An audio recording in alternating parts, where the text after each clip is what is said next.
Salam sejahtera tuan-tuan dan puan-puan. Saya adalah wakil daripada MyTeach. Saya sekarang ingin nak perkenalkan package yang terkini mudah PTPC. So, apa yang terdapat dalam package mudah PTPC ni? So, untuk ujian mendengar ni, kami ada 3 tingkatan, iaitu tingkatan 1, tingkatan 2 dengan tingkatan 3. So, untuk harga dia, setiap package dia, okey, harga asal dia adalah 379 untuk setiap package untuk Semenanjung. Manakala untuk Sabah Sarawak, harga dia adalah 429. Selepas diskaun, okey, untuk harga Semenanjung adalah 350, untuk Sabah Sarawak 409. So, apa yang akan terdapat dalam package ni? Contohnya, jika anda memesan, okey, ujian mendengar tingkatan 3, anda akan dapat, okey, 40 naskah tingkatan 3 punya buku, 1 set Bluetooth speaker dengan 1 wireless mic. Tapi wireless mic ni sementara stok masih ada. So, cara nak gunakan senang saja. So, Bluetooth speaker ni, okey, anda hanya perlu, okey, turn on dia. So, ini ada satu button. So, apa yang perlu? Just tolak ke kanan. Dekat telefon anda, okey, pergi setting. So, pergi setting Bluetooth. Lepas tu, you akan nampak, okey, Tango 100 WM. So, klik pada Bluetooth ini, dia akan pairing. Bluetooth connected. Selepas pairing, okey, anda memerlukan satu app bernama QR Code Reader. Okey, app ni adalah percuma. Jika anda tak ada app ni, anda boleh download daripada Play Store ataupun App Store. QR Code, okey. So, selepas tu, buka daripada buku ni, okey. Setiap petikan tu dia ada QR Code dia. So, katakan saya nak memainkan petikan pertama ni. So, QR Code ni di sini. Anda perlu scan dekat QR Code tu. Selepas tu, just buka URL tu. Akan link kepada Dropbox. So, just click continue to website. Selepas tu, dia akan loading. Selepas loading, you klik button play ni. Petikan pertama.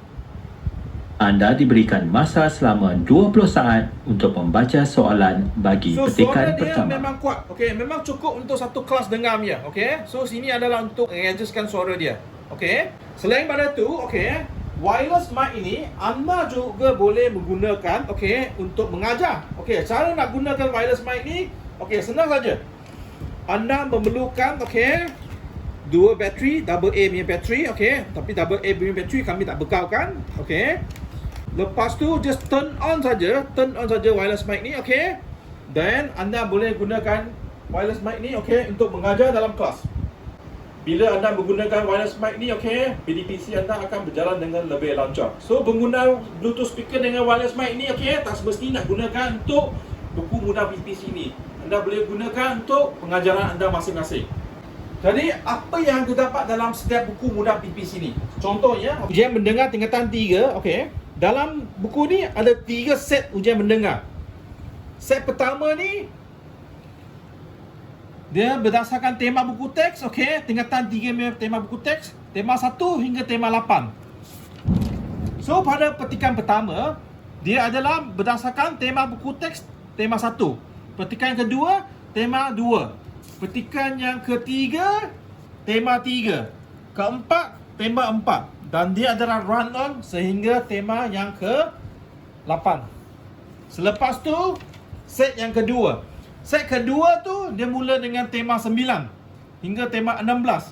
So, sama juga. Petikan pertama tu, dia mula dengan tema 9. Dia akan run on. Tema 9, 10, 11, 12. Yang ini adalah bahagian jawapan. Okey. Lepas tu, 13, 14, 15 dengan 16. So, set yang ketiga ni, okey, tema susunan dia adalah secara rawak. Okey, maksudnya petikan pertama ni, okey, tema 1, petikan yang kedua tu dia jadi tema 4. So, semua tu adalah secara rawak. So, untuk buku yang tingkatan 2 dengan tingkatan 1 sama juga. Dia berdasarkan tema buku teks tingkatan 1, tema buku teks tingkatan 2. Setiap satu tu ada 3 set juga. Contohnya tingkatan 1 ni, set pertama tema 1 hingga 8. Set yang kedua 9 hingga 16. Set yang ketiga adalah secara rawak. Sama juga dengan tingkatan 2.